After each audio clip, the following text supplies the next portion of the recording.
I talk a lot in the blog about not using fear to motivate you. This is one exception. I've made a disaster kit for my family, and I'm also in the process of making a communication plan in the case of the worst of the worst. In Seattle, our biggest fear is to have a large earthquake that could leave us in ruins or leave us distant from our families.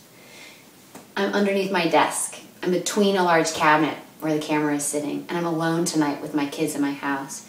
If the earthquake were to strike right now, I want to have a plan in place. I want to have 3 days worth of water and survival material, and I want to know exactly how to get back in touch with the husband.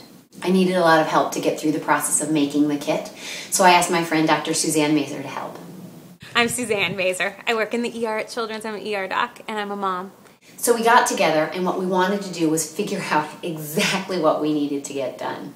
And it was really overwhelming when you look at the literature and when you look at recommendations that we could find online.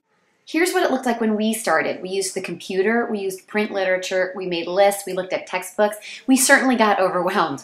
But we do think that prepared 3-day disaster kits are a great option for busy families. However, there's some other skill sets that you need to complete to really prepare your family. Finding a gas line in your home, learning the structure of your house, and making a great communication plan so that you and your family know how to contact each other in case of an emergency.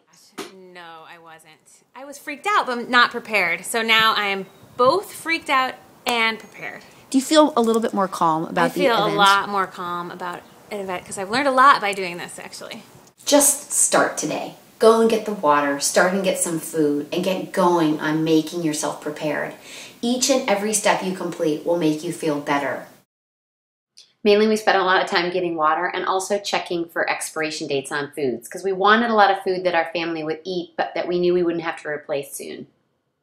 Creamy or crunchy? Who cares? It's a disaster. But it expires in 2010. All right, 4 people, 1 dog, 3 days. This is genius. 37 50-calorie servings. And it's not juice. Buy one, get one free for a disaster. We picked up a bunch of canned food that was expiring about 3 years from now. We also looked for lids that had self-openers, some good high-calorie, dense foods like granola bars. We got cartons of milk, and then we also picked up some comfort food. Whatever you choose, the most important thing is the expiration date. At the hardware store, we got extra flashlights, batteries, a carton of bleach, and garbage bags. We got tools, a crescent wrench, and some pliers, and we tried to augment the kit. And then we headed for the bank. One of the important things to get for your kit is money, whatever you think you can afford, but I think a good $200 or $300 should help. What's the thing called? A wrench for turning off the gas. One of the most important things you can learn about your house is if you have gas in your home, where the gas comes into your house. So find the entry point of gas. Make sure you leave a tool that lives with your entry point, and then you can use that in case of an emergency. Find the valve, learn how to use the tool, and practice turning off your gas. If you look right here, this is the valve from the gas intake of my house. When I use the tool, I apply the pliers, and I can rotate it and turn the valve off to the off position. Fire extinguisher. Seemed like a pretty good idea. One on each floor, and this big one for the disaster kit. Good job. So emergency kits usually include whistles, but one of the things I think would be great to add is a string to put a lanyard around your child's neck. That way, the minute that an emergency happens, you can apply the whistle right around their neck so they've always got it with them if they need you. One of the biggest mistakes I think people do is they make a disaster kit and then they steal from it. So make a commitment to yourself when you start that everything you get for your kit is only for the kit, and leave it there. Don't borrow from it. Disaster. So I went to the cash machine. I took out $300. My husband saw me do this, and the next day he said, "Do you have any cash?" And I said, "No, I took out some cash, but I put it in the disaster kit." So he spent the cash in the disaster kit. So if you put cash in here, I guess the lesson is don't tell your husband? Is that what? One thing we really liked was this pre-made kit. We got ours from the American Red Cross, but you can get them from all different websites. What you want is a 3-day disaster kit with enough food and supplies for the number of people in your home. Find a kit that you like, order it, and then augment your kit. I'll freak out and like throw stuff in there. I recently threw 8 cans of tuna in there just because there was another earthquake and I was nervous.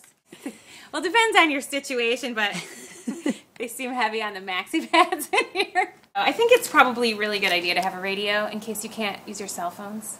And it comes with batteries, which is always kind of a problem in our house. How you feeling? Oh my God, I'm so proud of us. That was hard, but we have a lot of good stuff for our families. See you later, Mama Doc.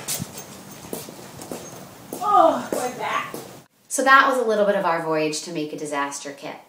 Disasters can strike at any time, and being prepared is something that you'll always be thankful that you've done in the case of an emergency. Take care of this now. Prioritize your family and prioritize your safety. Put yourself under a desk one night when your kids are sleeping upstairs and turn off the light. Get prepared. You'll only be thankful.